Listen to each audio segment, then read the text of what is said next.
It does add character. Oh, we're live. Hello. I think we're live now. Hello. Don't Hey, look they at can the... see all the faces. Yeah, look at all our faces. Can you label AJ's name? He's the only one without it. Oh, no. Oh, I'm sorry. He kind of looks like Superman. Okay, don't worry about the faces. Okay, we're gonna start out with a game. Do y'all have a piece of paper at your table?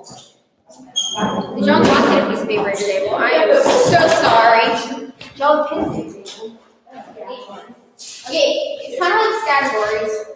I'm gonna give you a category and a letter, and you're gonna have to, with that letter, name like a certain number of something with that letter. Does that make sense? So I'll give you like a letter, and I'll say like N, and you have to name like 10 animals that start with an N or something, and you beat the other team. And when you finish, you all have to stand up. It's Google time. When you finish that round, and we'll see who got the most.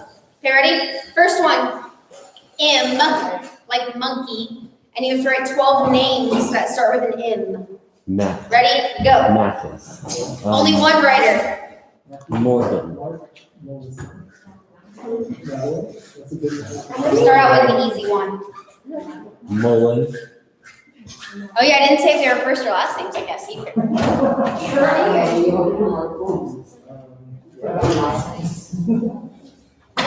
have? How many?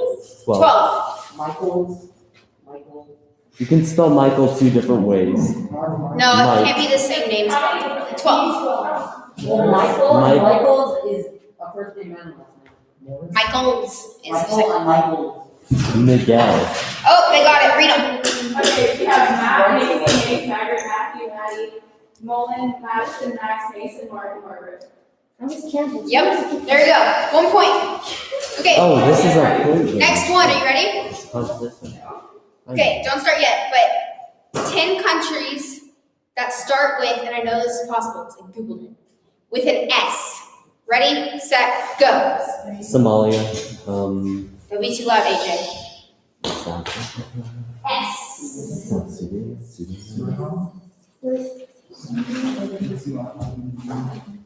South Sudan. South Sudan country?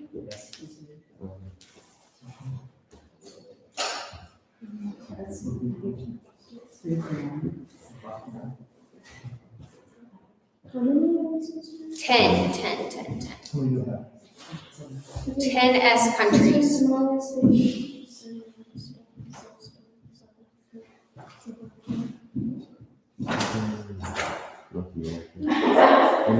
They exist. Google says they exist, so I know they exist. Is that considered a country? No. It's a region, never mind, Sweden.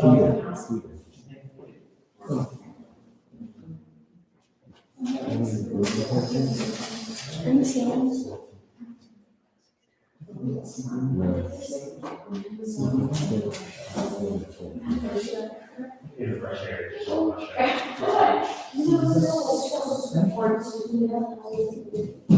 Got it.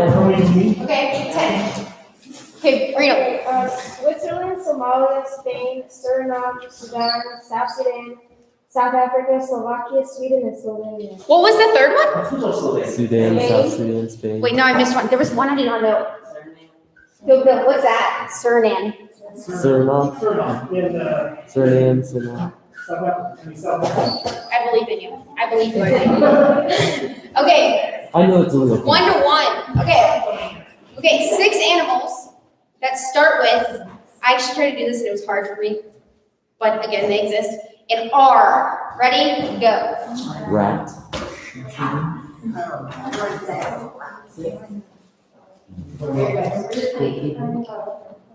Wow, I'm so thirsty. I'm so thirsty. There's some watermelons.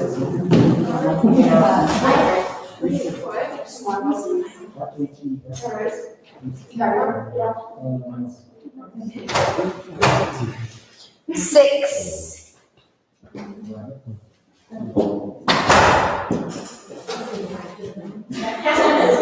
Done. Everybody has to stand. So did it? Okay, what is it? Rat, rhino, raccoon, rhesus, monkey, ringtail, lemur, and rabbit. Did you say Reese's? What's a Reese's? Reese's Munchies. They're an animal. They're an animal? They live in Smyrna. They live in Cern? Yeah. I want a Reese's. What does it look like? It's okay. Is that 2 B's or 2 T's? Two B's. Oh, it's a monkey. I've seen this. Nice, 2 to 1. Okay, are y'all ready? Sure. 4 colors that start with T. Ready, go.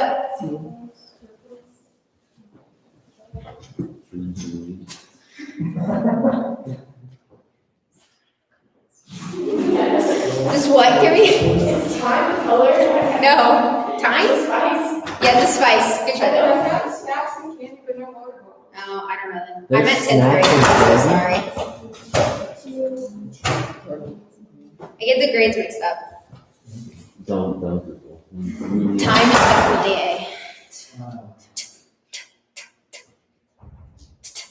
Many things start with T, and But it has to be a color. your hint. Again, it seems like exists. you're trying to give us a hint, but you're just like. And it can't be like Titanic gray or something. Like it has to be real. It can't be like an adjective. Too soon. Sorry.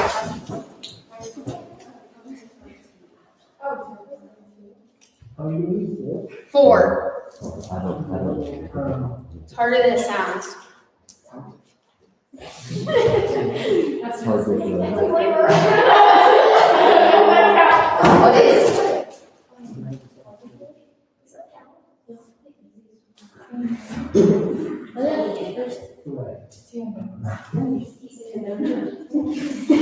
Read it. Okay, teal, turquoise, tan, and terracotta. Okay, winning 1. Are you ready?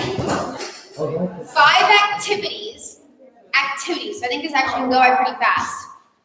That begin with the letter. Let's see how active you are after being weird code. That begin with the letter C. Ready? Go.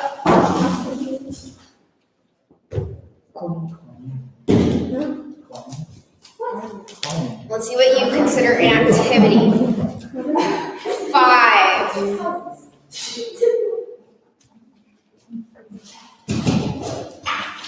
Oh, okay, wait, let me hear. I'm gonna see it. I'm gonna be strict on this. Castle, cupid shuffling, Wait. cuddling, and chess playing. What was the first one? Canoeing. Canoeing. Wait, read through. So let's take these two back to the 2nd grade. Okay, what's the last one? Chess playing. Just read through them all again. Just like cuddling. Read through them all again. Canoeing, Uh-huh. catapulting, cupid shuffling, cuddling, and chess playing. Did you say catapulting? Catapulting, yes. That's not an activity. That's a machine. Catapulting is an activity. A catapult. A catapult, like a, isn't that like when That's you like run launching things. and you? No, it's a track and field. Catapult is a machine, and it's launching. That's not an activity. It can be. Because if you're doing catapulting, that includes Here's trebuchet, catapulting an amateur. activity. This is my science project, okay? I know what I'm talking about. I know what I'm talking about. This is my science project. Okay, they win. Congrats. Okay, I'm gonna call Pierce up. Well, it'd be my honor to, but you have to do it. Yeah, it's all about it. Oh, I'm gonna call up the Pierce Vanderslice. No, you're saying what you're gonna do, you haven't done I said I am calling up the No. Pierce. it. Again, that's Pierce saying. Vanderslice is coming upstairs. On stage here. Oh, yeah. All right, I hate to do this, but we're all. Thank you. Oh, you don't know my drawing? No, I love it, but I need this whiteboard Look at for things that matter. Hey, so, I don't like this guy. no, your faces do matter, but Nathan's rendition and stuff, no. Hey, so real quick, just so I remember while I'm basically now done, who has been to San Antonio? Have we all? At some point? Like this. Yeah, sorry, just visited.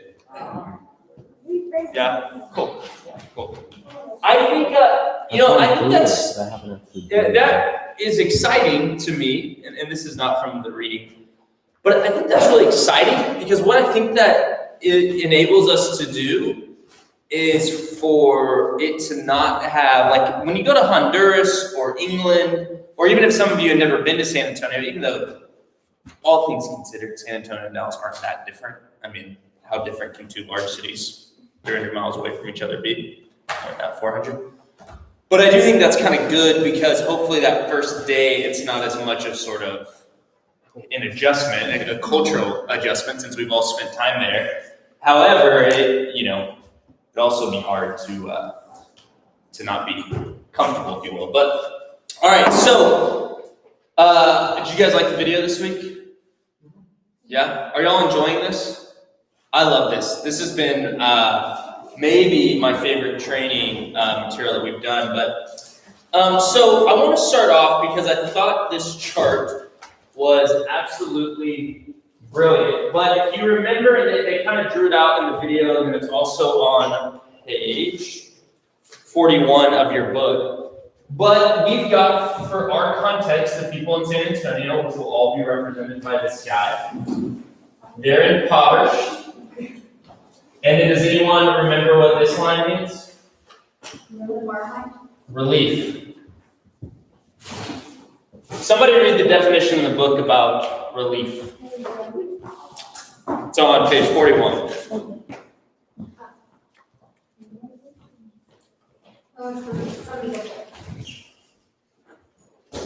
In an effort to stop the bleeding, it is the urgent and temporary provision of emergency aid to reduce the immediate suffering from a natural or man-made crisis, and it primarily utilizes a provider-receiver dynamic. I don't think that dash needs to be there. Yeah, it doesn't. Because it's It really not a continuation of a word, is it? It's not. That's why it messed me up. Yeah, I was no, thinking- that's what I figured. It kind of messed me up too. So when I was in 2010, that's the summer in between my sophomore and junior year of college, I got to go on, per this definition, and before reading, I would have never thought about this, but I got to go on a soul relief mission trip. And I went to Haiti. I went to Haiti about 6 months after the massive earthquake. You guys were young then, honestly. A lot of you probably don't remember, but it was a catastrophic earthquake that struck Haiti. Interesting thing about Haiti, it was already before this earthquake, the poorest country in the Western Hemisphere, crazy. And then this earthquake happened, and it took, 6 months might seem like a long time to you. And if an earthquake, there's a massive earthquake in San Francisco, I think in the 80s. Sorry, not to look at you, Neil, but was it in the 80s? Yeah. 88, 88, 89, and this big bridge collapsed. I mean, bad deal. But did take the U.S. 6 months to clean it up. But 6 months, and Haiti still hasn't fully recovered this. I would imagine if there was a Haitian, they could tell you about the structural damage still done. Just so you guys know, that's Pierce at the young age of 20, maybe.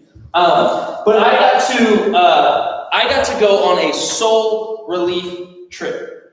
And I think that's important. I think these trips certainly have merit and value. And as much as I love this training and this book, I really do, at times, and this is just my opinion and you can disagree with it, but at times they a little bit minimize the importance of this effort. And I think all they're doing is the church has focused so much of its missional resources in relief type projects, always going straight to the place when there's the most tragedy, either, as it says in the definition, natural or man-made. I mean, we've got tons and tons of organizations. Like, that is what the Red Cross is, which I get the Red Cross is it's a humanitarian, it's not necessarily a Christian, or at least maybe it was when it started. But that's what they do. I mean, when there is something like Haiti or tsunami or massive tornadoes or Hurricane Katrina, I mean, they are there, and they're there to, as the definition says, stop the bleeding. And this is important. You think about,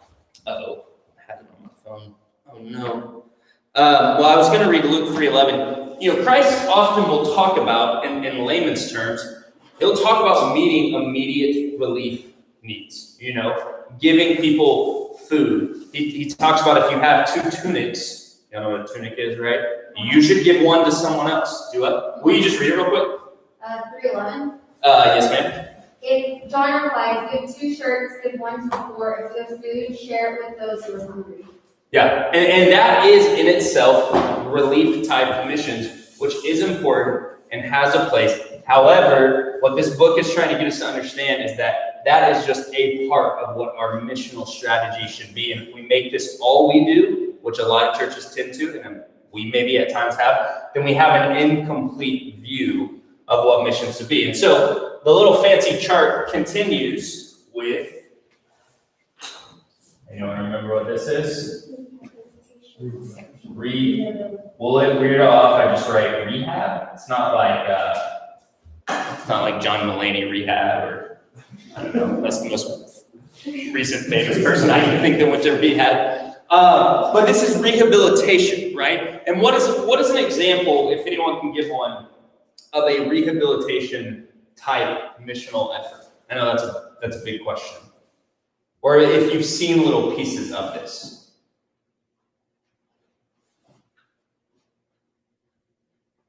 Anyone got an example? It'd be like building a building and if like a church, part of it was destroyed and then they go and clean up and then after they go and rebuild something. Who rebuilds it?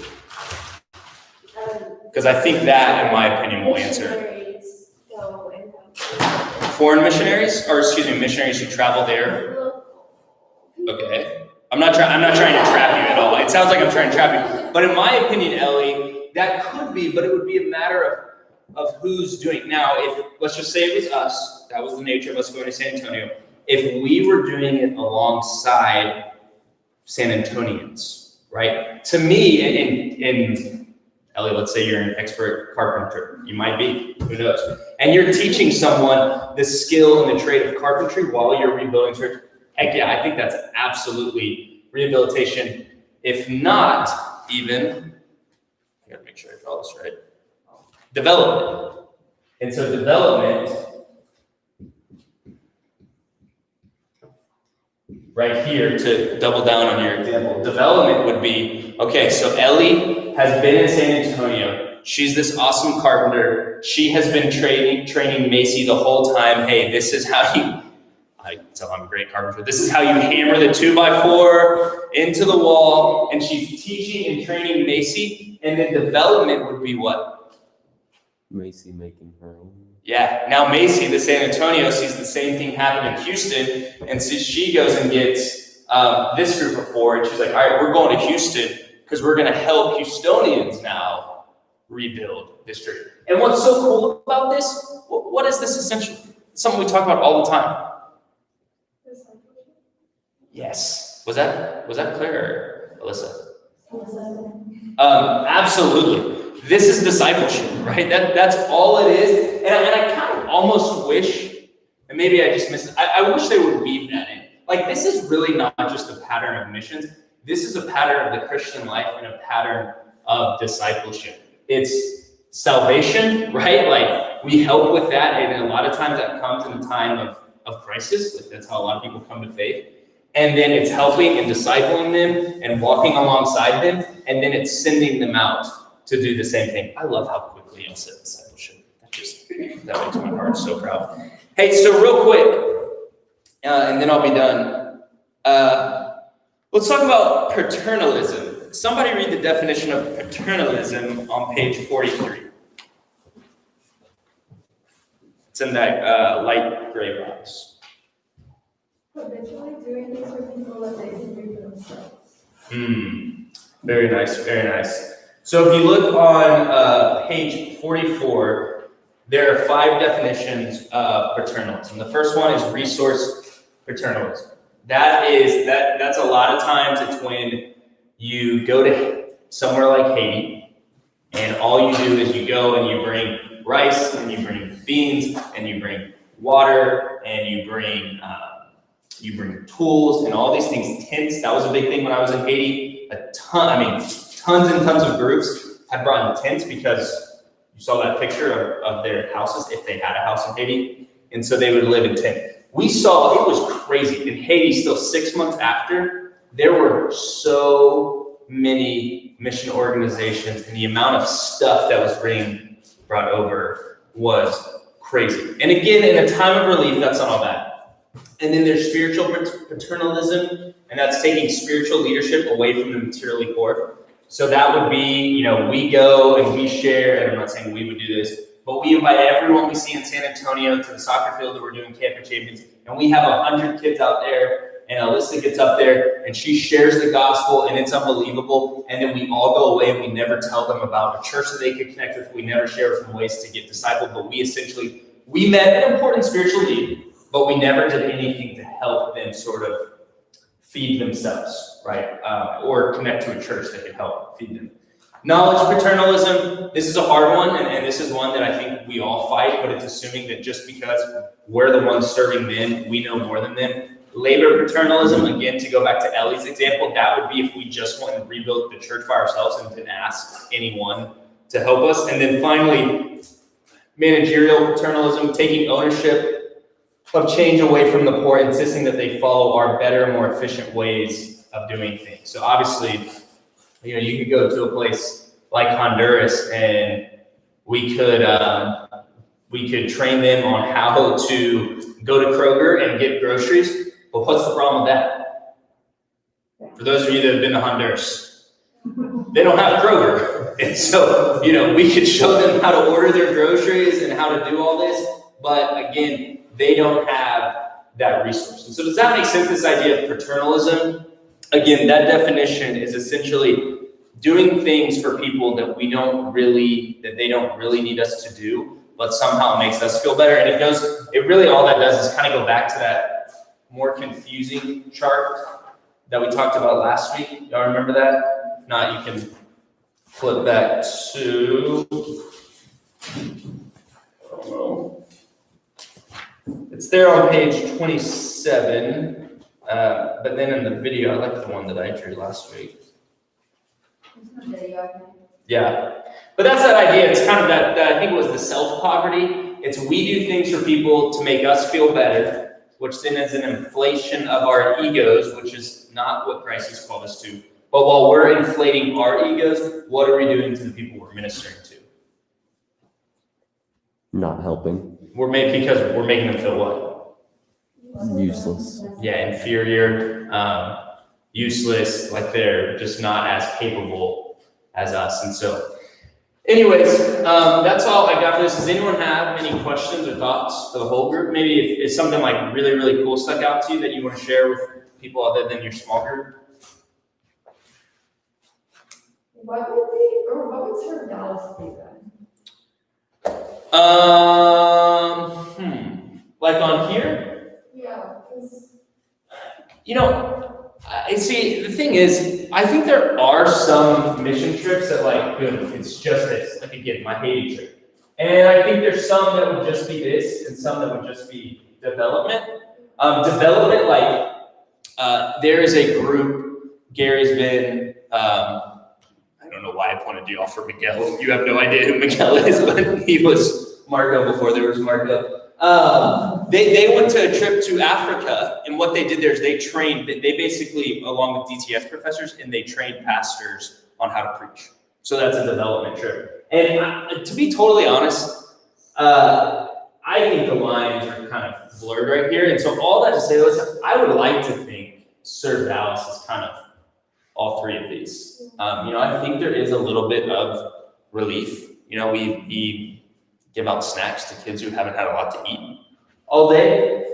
I think there's totally some rehabilitation when we're hopefully, especially when we're training and teaching some of those kids how to share their faith. And then there's the development, hopefully. And there probably obviously isn't as much development as there should be. Does that make sense?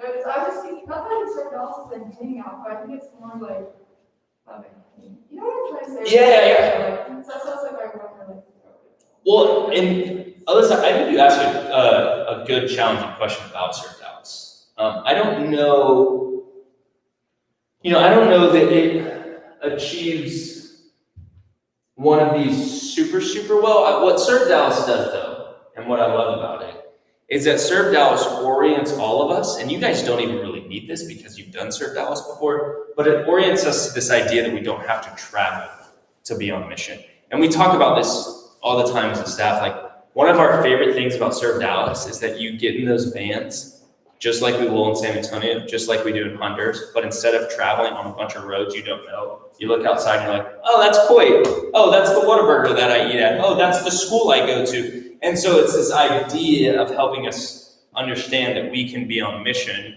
right wherever our foot lands, as the great Corey Butler used to say, including in our hometown. And so I think in a way that kind of like internally helps it for us be sort of that rehabilitation development, if that makes sense. And I wasn't poking at Sir Dallas. No, no, no. That's my favorite week ever. I just. That's a good question. You can poke. Serve Dallas. Weird. Anything else? Do you guys remember that y'all probably don't have Facebook, but there's that feature, the poke? Yeah. Have y'all seen that? That's the weirdest thing. So weird. Like, I wonder, like, the thought behind that when Mark Zuckerberg was like, what is the point of that? Like, we're gonna have this thing where you can digitally poke people. Is that what it is? I don't know, he was probably in that stage of his life, He was probably not well. in that stage of his life, he's like, I need a button to flirt with, Little did he know he'd be a billionaire. Yeah, All right, Peyton, yes. you wanna take us to the sketch? Yep. So we're gonna go into our small groups and discuss, these questions for a little bit. So, let's see. Rosie.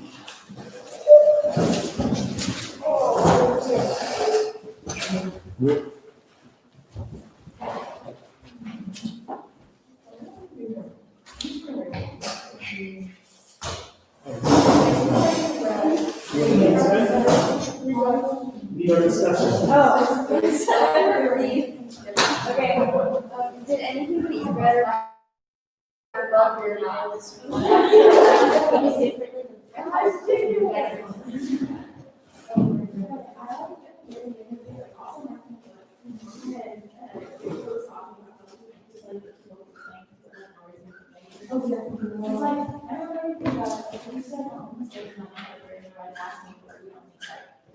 First off, I like the differentiation between the two. Something I think about. Then it's like. It's an interesting concept. We don't go out and then. I mean, just now, everything about how it's taking to the second.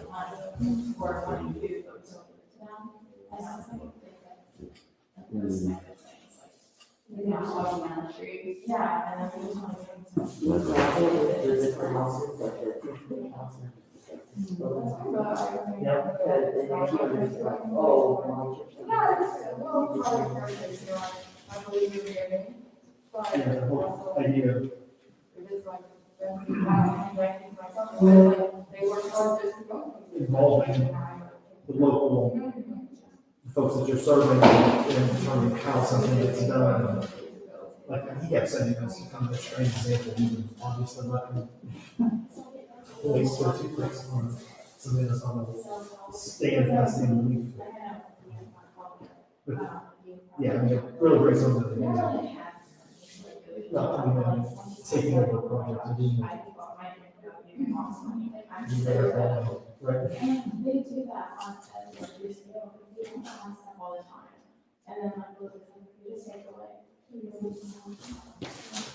I have my story going something different, like, buy or this money, so I'm gonna pay for it, and focus on the house, rather than.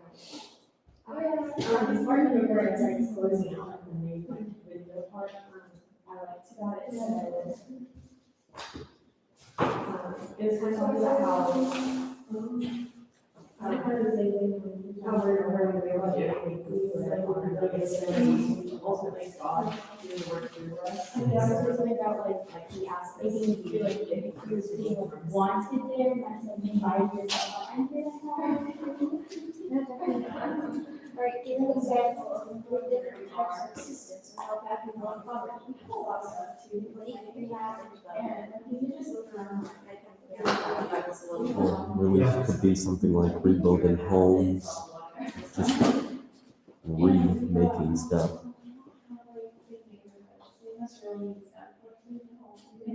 Rehabilitation could be helping grow crops that are already planted or helping buy important stuff, I think. I'm not sure.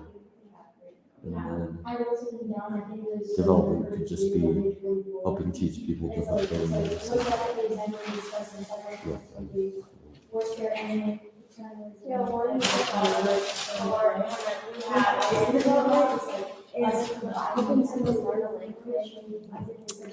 Skip to the next part.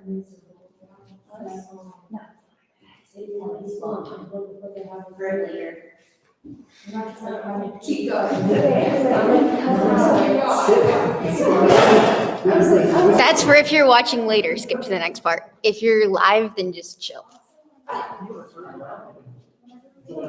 You can join their conversation. Anybody live? I don't know. But if you're not live, you can always join their There's one conversation. person live. Is that you?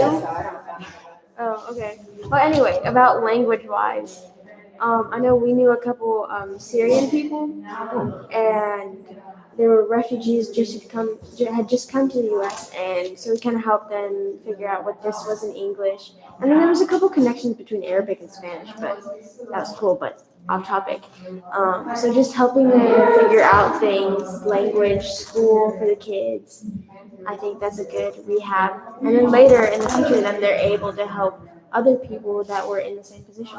Yeah, I mean, that's a great example. You had, in Syrian refugee, you had a point where they got off the airplane or the boat or whatever, however they came, and you immediately find them someplace to sleep that night, food to, Yeah. that's sort of the The whole relief. process, And then helping them find a home, helping them find, work. getting their kids in school, helping them find a job, that's sort of the rehab. And then the development is helping them learn English, learn how to, navigate citizenship, all those things. That's development. That's working with them to improve their lot in life. So, yeah, that's great. It's a great example.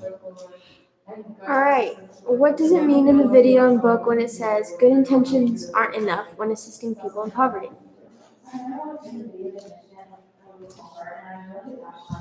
He was mentioning that. Giving someone a bunch of, watermelon seeds or something, and you're trying to help them, but if they've got no clue what they're doing, it's not going to help at all. Yeah, kind of like how you're talking about how you need to come up with a solution that's specific to whoever you're helping. Like it's not going to be the same for everybody. Mm-hmm. And the lady that said they were driving down the road and they said, these two people over here, if you just stop and give them money, they'll say, oh,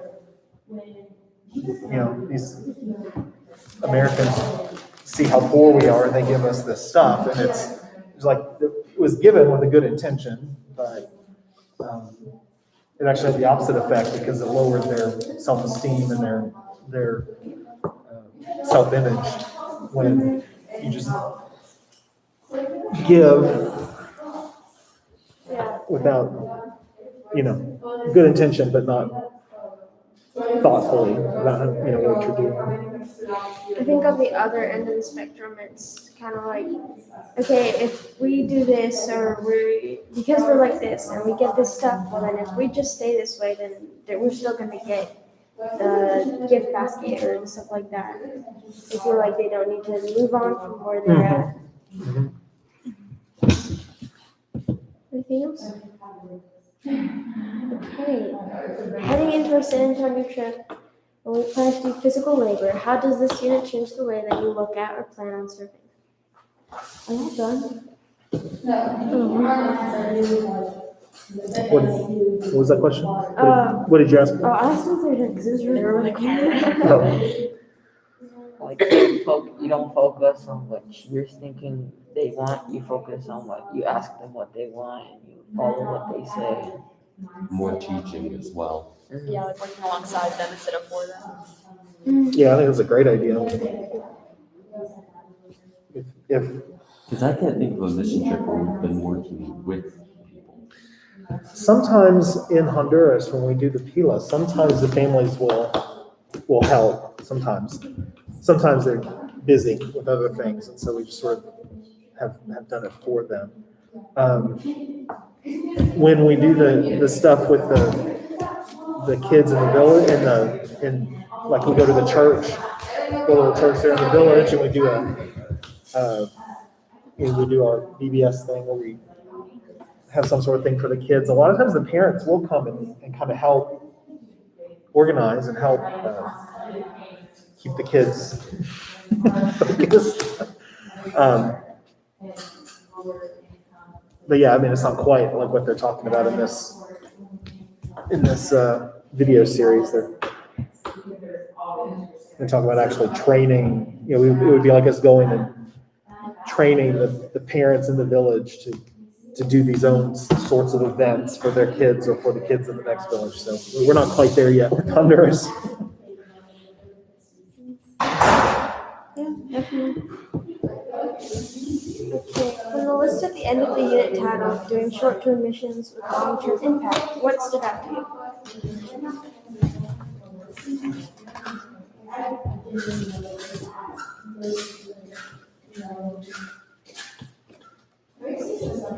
Shoes are so squeaky.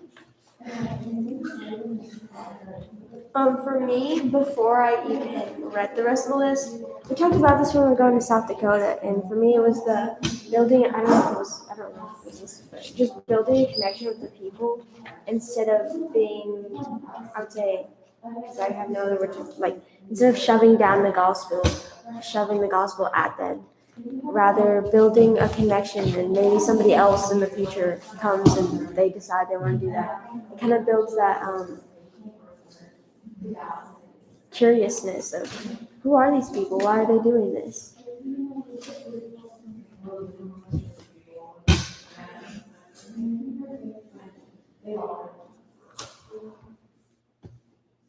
I think there was I don't remember if it was the video or if it's in the book about the idea of making sure that what you're doing is connected and connects the people you're serving to the local church, right? So that there is somebody on the ground after your short-term mission trip is over to provide, more help or training to kind of bring people into the kingdom of God after you're already gone. I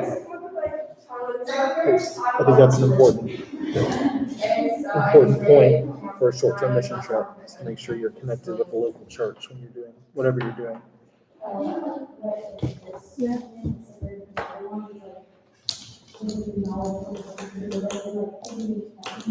Anybody else? Other ideas?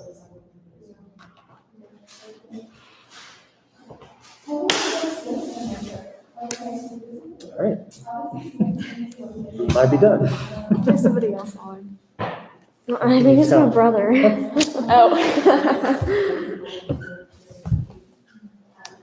Oh, is that the two right there? Does that mean no one else besides I don't know if this this computer and counts. that phone? Yeah. No, that doesn't count. That shouldn't count. Are you on? Are you on? I wonder if the computer counts as somebody who is. Inception. Wait, that's I didn't even know you got on. I thought somebody was watching. oh, dang it. There's That's kind of. We're gonna confuse them. Like, what? This is what happens when you give us too much time to discuss.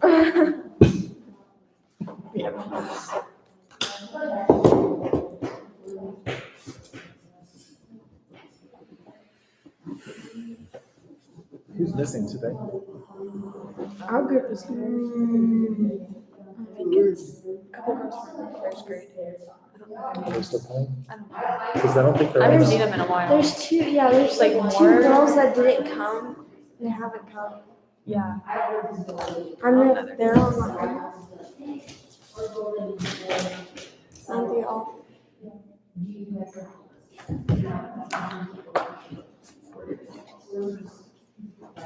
So are we doing, I'm trying to remember, are we doing service projects on this trip?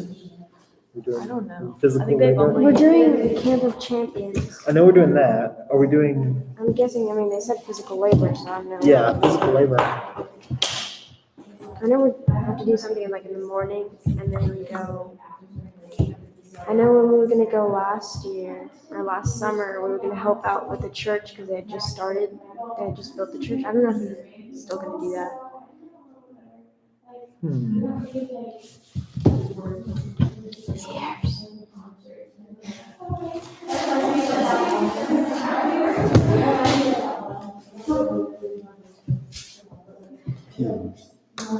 Who's the other person online? I'm not on.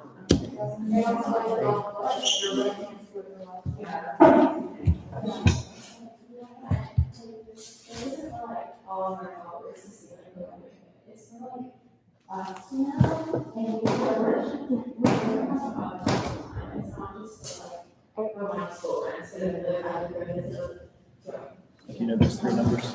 Okay, about 1 more minute, and then we'll move on. One of them's Claire. So I'm gonna go back.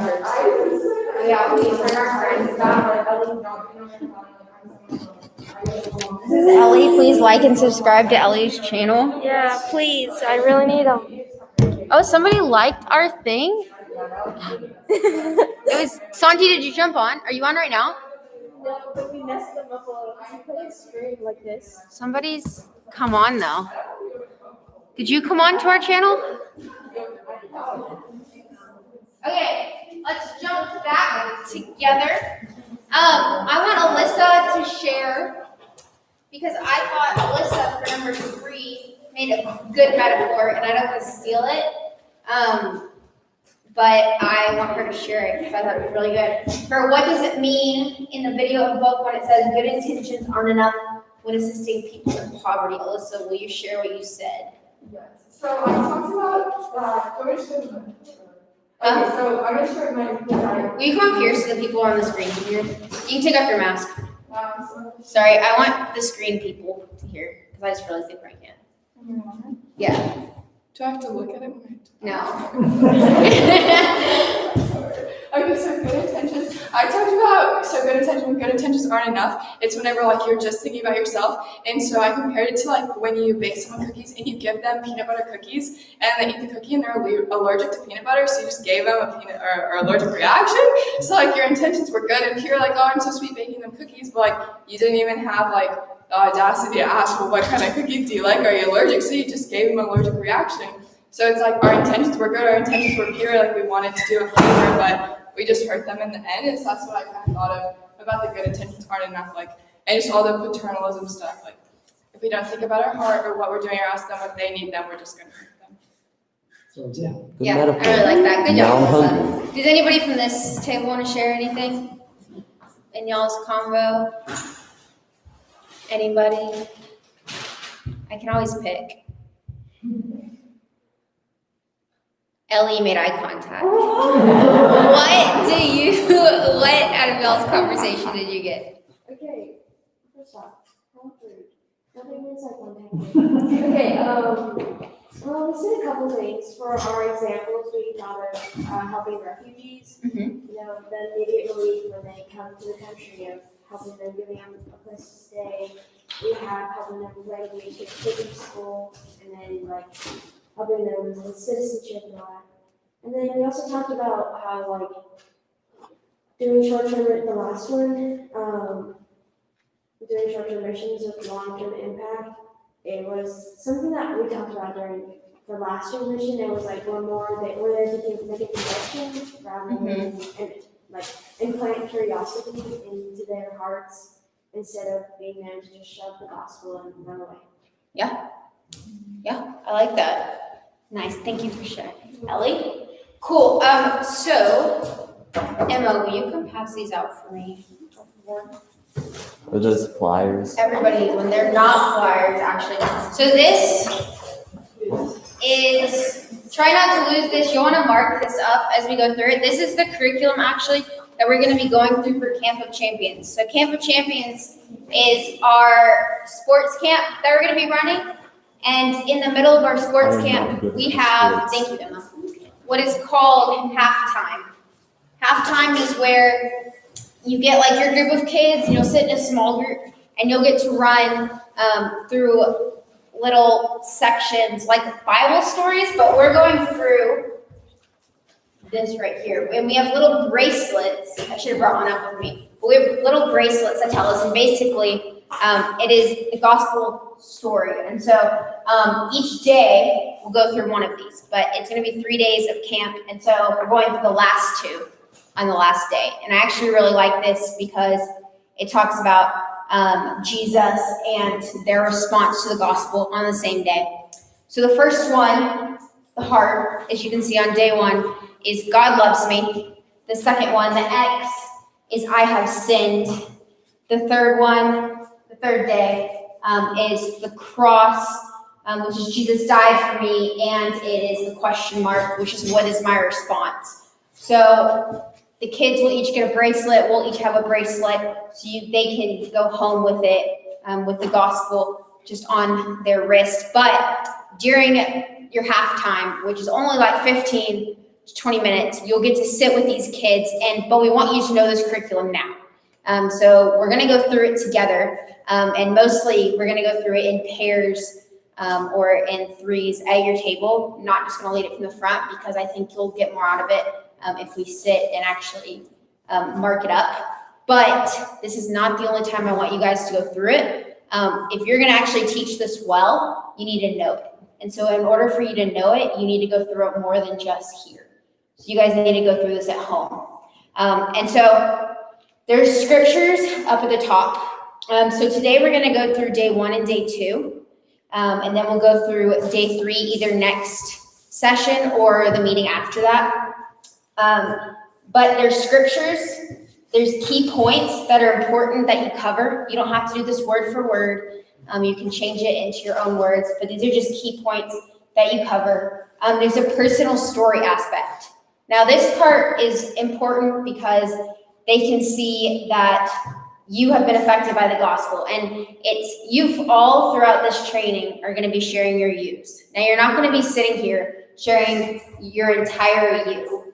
But there's a way that you can relate with day 1, God loves me, in 15 seconds or 30 seconds of here's a personal part of my story where I have realized that God loves me.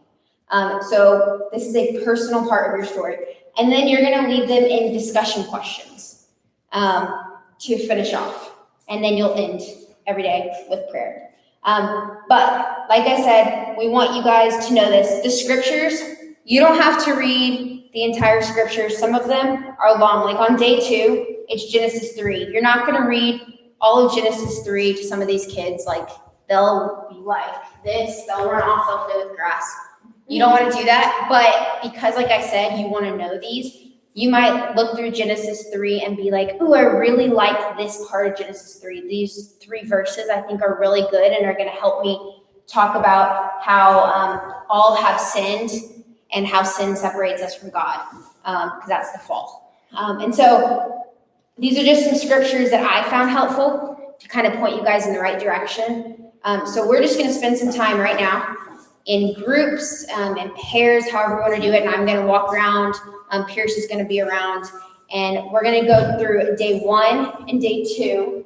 Let's see, we have about 25 minutes to do this. So that's a good amount of time to go through day 1 and day 2 and kind of figure out, okay, if I was going to sit with a group of kids and I needed to walk them through God loves me, these scriptures and cover these key points, what would that look like?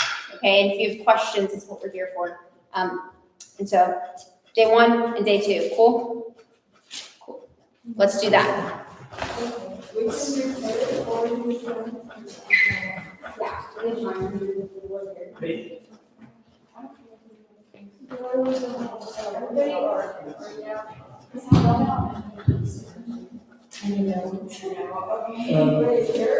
said that they're in pairs and threes, so probably they should split.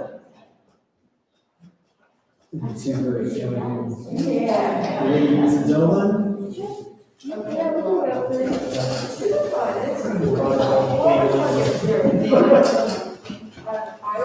Hope you don't have my family, because then just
Now it says the Lord who created you from Jacob, who formed you physically. Fear not, for I will redeem you and call you by my name and mine. When you pass through the waters, I am with you, and through the rivers, they shall not be overwhelming. And walk through the fire, you shall not burn, you shall not consume, for I am the Lord your God, who will mercy. I give Egypt as a ransom to Cush and Seba in exchange for you, because you are precious in my eyes and your honor. And when I give men in return for your feet, give men in return for you. Fear not, for I am with you, and will bring your offspring from the east to the west from the desert. And say to the north, fear not, to the south, fear not, bring my sons from abroad, and the gods of India. Everyone who is called by my name, who are created for the Lord.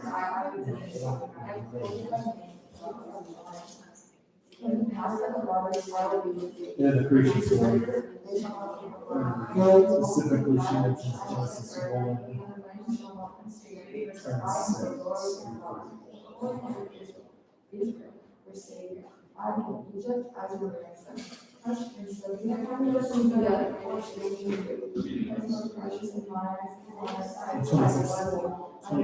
and 26 starts out. Then God said, man, in our image, fish and birds, and livestock, and everything. So God created man in his own image. The image of God, he created them. And he created them. And God blessed them, and said that he created them. And the earth was good, and the meaning of the fish and the birds, and all living things. And God said, I've given you plant, I've given you everything, the seed is of this earth, the tree, the seed of the spirit. There are beasts of the earth, the birds of heavens, everything that is the breath of life. I've given everything to the spirit. And it was so, and God saw everything he made, and it was very good. This. Right, so those are verses, passages that give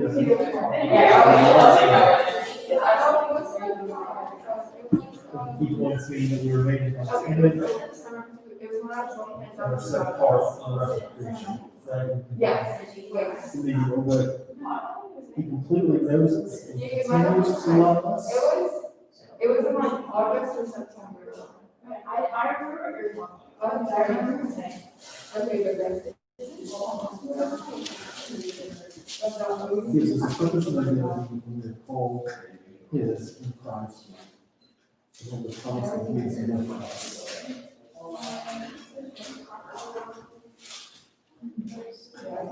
I will.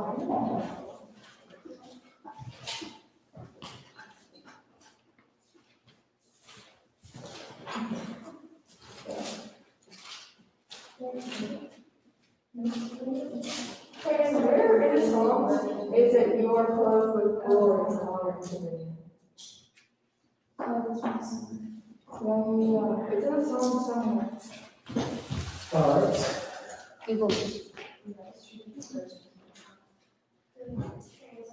So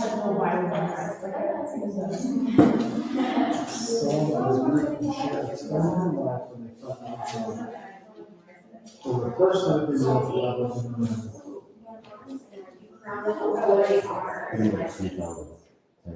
Oh, yes, like 5. So, you have made a little larger challenges in class and school and arts. And there's meaning of the weekend and all things. I'll shoot it off and I'll also the birds and having efficiency is really possible.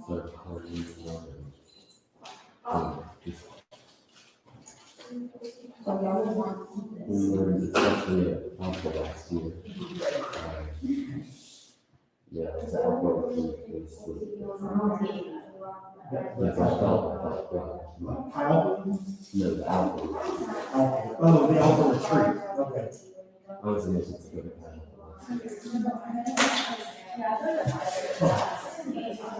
So.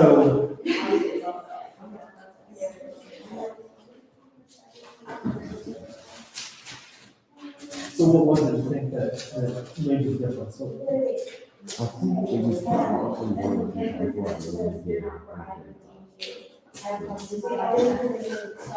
Especially at the time, I was switching to the year every day. We were going to public school, and we got the easy. How was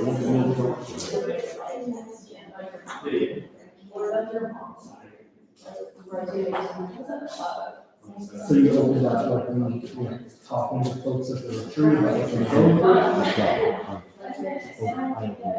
through? Wow, okay, so you prayed and gave all of this.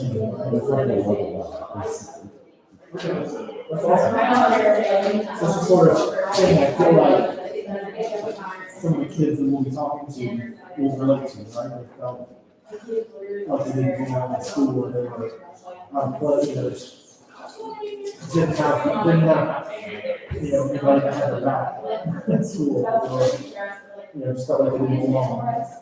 But when you get over to God, there's like people all over this, right? I got to that. Yeah, I didn't want to go through that. And sometimes one students will relate to your story. Because kids are able to share.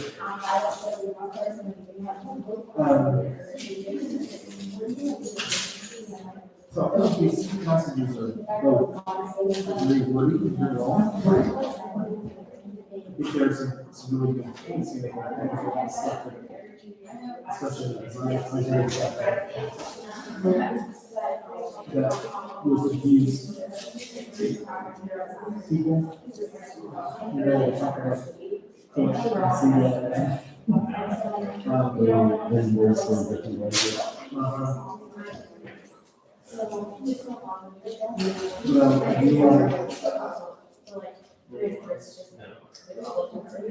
Like the last part of Isaiah 41, like verse 2.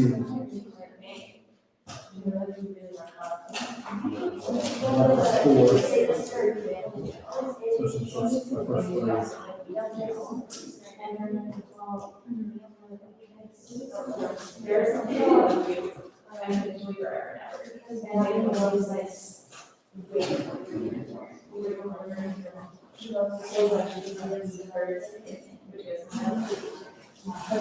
Any other verses beyond these scriptures might be good? Verse 3.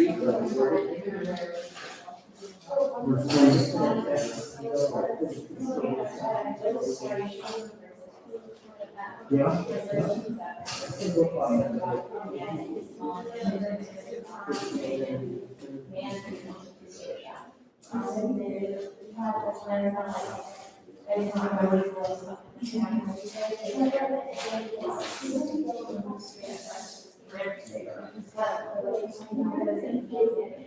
And then all the way in Celsius. Managing all the work it was like almost like great density and his image and like just do it like 2 minutes all, and do it on her Monday, like. You don't think any other passages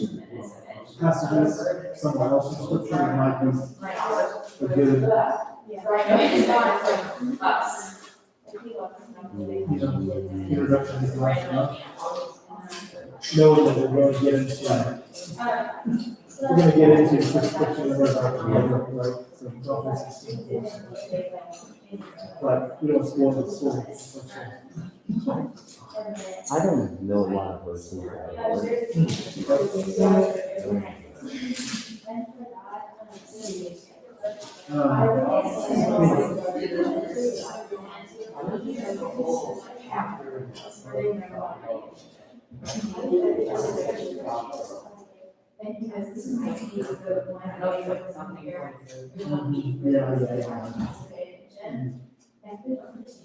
It's,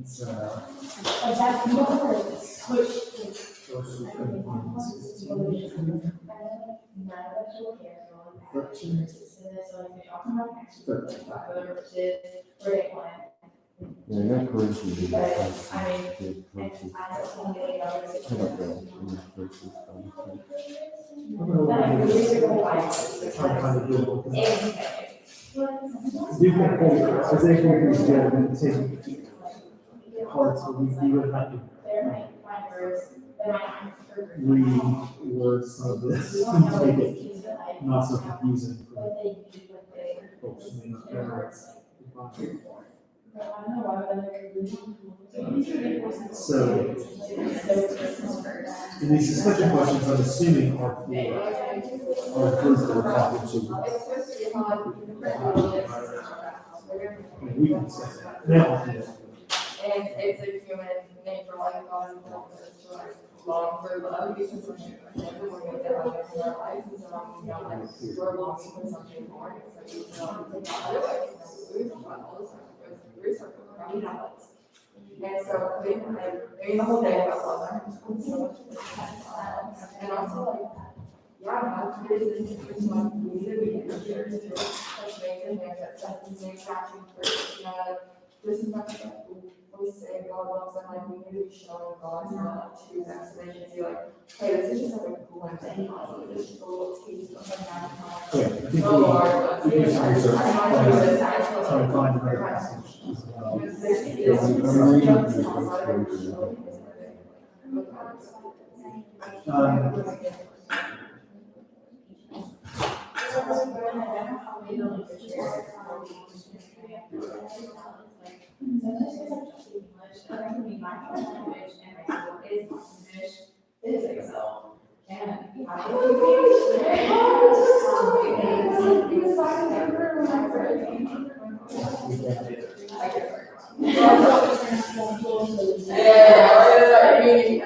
Like, how about they two?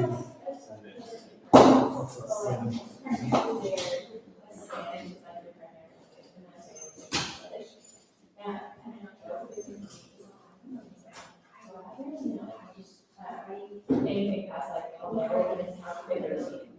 it does want like my and there's this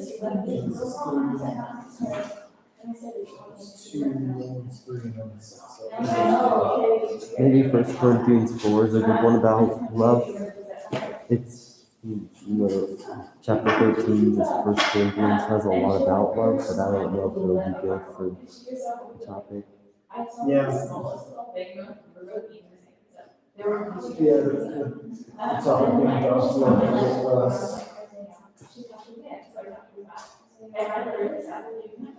We'll do some research on that. On this the next video, sin today.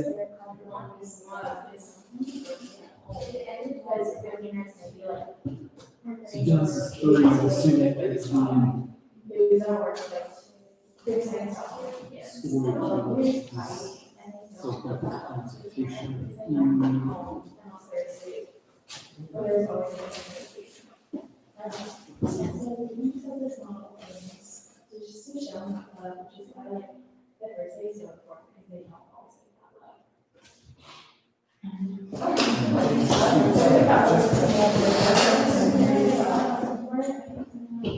that was. If you haven't moved to day 2, I will move on to day 2. You have about 10 minutes.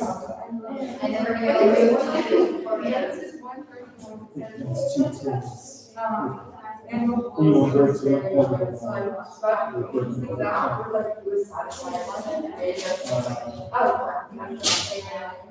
yeah, whoever keeps the whole on. And then Romans 3:23.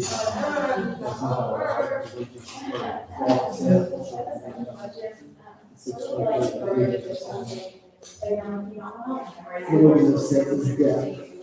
I mean, if we're not explaining the next thing until day 3, should we really say death for day 2? Because it's gonna stress out the kids if they have to the stories. Well, yeah. Yeah, it's a good point, but I think, the point is, no, sure.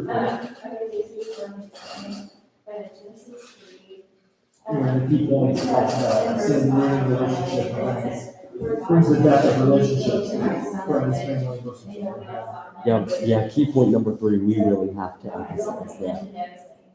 Yeah, there's words in sin. And then someone shares a story of how they struggled with sin and life before they followed Jesus.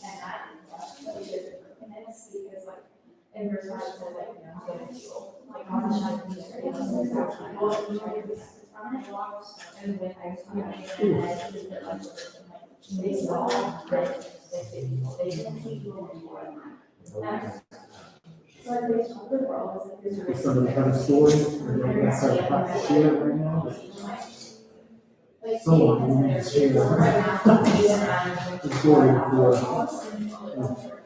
Problem is, I've been in the church my whole life, so.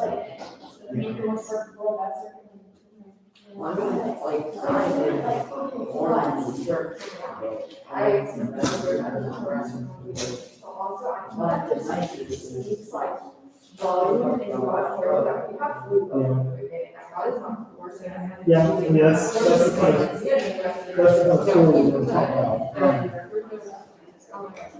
Before you committed following Jesus, or even before you accepted Jesus, but you didn't really know what it meant to follow. That's the kind of story we're going to share and influence more of your circle of friends. I really do think I will have this whole story because I accepted Christ when I was in about the end of 3rd grade. But in 5th grade, I was a jerk. I don't know many kids in my grade that were more jerks than me. So, and then I'll say after probably I got baptized, my morality shot through the roof. So what were you like before 3rd grade? Was a 2nd grader a jerk? Well, my stories are, well, a little urgent, but I mean, actually being, it would still be mean now. It's not just 2nd graders yelling at each other. So I cheated on 2 of my tests because I found a little loophole in the system that they had. And when a kid spotted me, I got him in trouble. And everyone got mad at him for a while. And then I finally realized that I was the one that was wrong. That's the big example. That's kind of the general idea. I was yeah, so you over the line, you know, trying to stay on from. I really was a jerk to that kid, Yeah, I think there's a definitely story that people will relate to. Like, do anything you can to And it wasn't like I even got bad grades on that test. It was just I found a way to get 100, so I did. Yeah. Yes, they do more consequences. I remember when I figured it out. There was the one word that took me off. It was tune, but instead of T-U-M-E, it was T-O-O-N. So I just got really upset and Sasha been saying, "Hey, you can do this." Yeah, I was not a good kid. I mean, both of you guys have good experiences.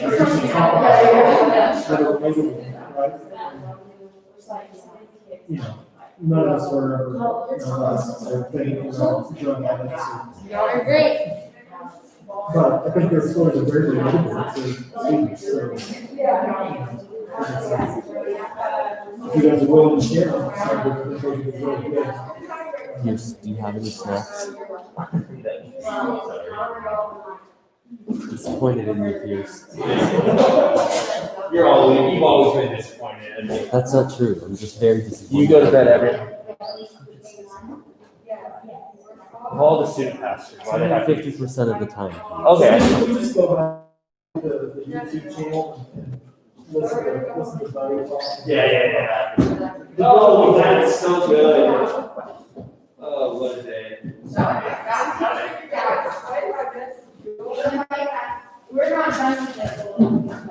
Okay. Okay, good. All right,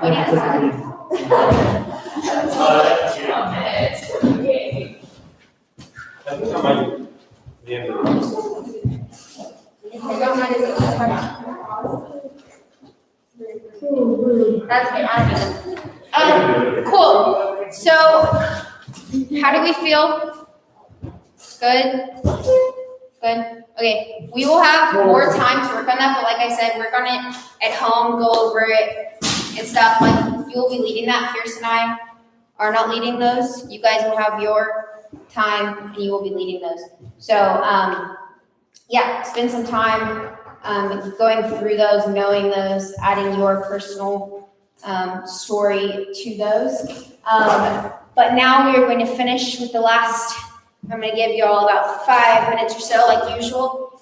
Ms. Claire and EJ at y'all's tables. Y'all are giving your use. So let's do that. And then when you finish, if someone at your table will pray, and then stay in your seats because we're going to finish up with some announcements. But y'all are good to go. Just go. Yeah. So I mentioned this a little bit, talking just now about our personal stories, but I've kind of had 2 main sections in my life where I've gotten to know God. One was when I was 10 or in the hood. It was sometime near there. Because I'll say it was when I got baptized, because I'd always been in the church, but I was a jerk. I was a jerk elementary school kid. So when I was about 10, I got baptized, and I actually remember worship service that day. I just felt overjoyed that whole day. It was incredible. And then I think that was when I switched schools as well. So I kind of just sheltered myself, and all. Now that I think about it, probably since then until about last year, I've been sheltering myself the whole time and didn't open up to anyone, including God. And then last year at Alpha, not Pi Alpha, we went to the Alpha retreat, and I think I really just opened up last year, and God talked to me again. And I've felt Him a lot more ever since. So that's really it. Any questions?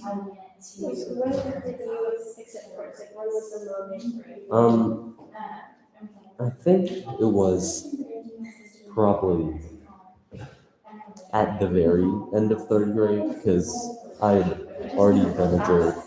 I got a kid in a lot of trouble for no reason because I had done something wrong.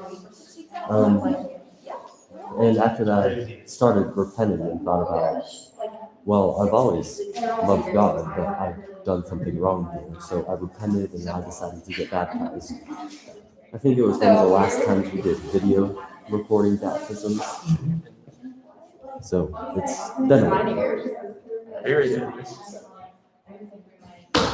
No, I haven't. Wait, I'm gonna type something.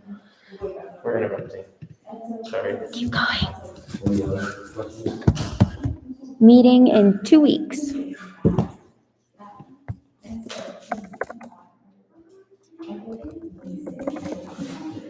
Any questions? Beyond the story? I have a question. What are you most passionate about? I don't think I have a lot of passion for anything right now.